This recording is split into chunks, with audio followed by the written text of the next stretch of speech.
Arratsaldeon guztiei eskerrak etortzeagatik eta barkamenak pizka bat berandu hastagatik. Buenas tardes a todos y todas y muchas gracias por acudir a esta sesión ordinaria del mes de noviembre y disculpar la demora en el comienzo. Vamos a comenzar con el siguiente orden del día. Primero, a la aprobación si procede del acta de la sesión anterior.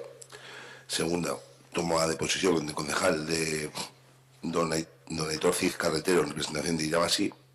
Tercero, mociones de jubilados, viudas y pensionistas sobre las pensiones. Cuarto, plan anual normativo del Ayuntamiento de Ortuella para el año 2018. Quinto, calendario laboral Administración General. Sexto, calendario laboral Policía Local. Séptimo, declarar crédito no disponible.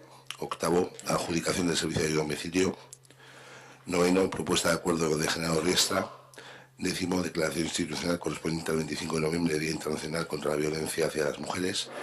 Amaikaren puntua Euskararen nazioarteko egunari dagokion erakundea dira espera.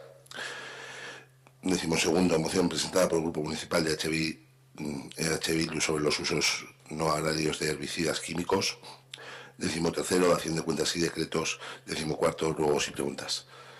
¿Alguna cuestión referente al orden del día?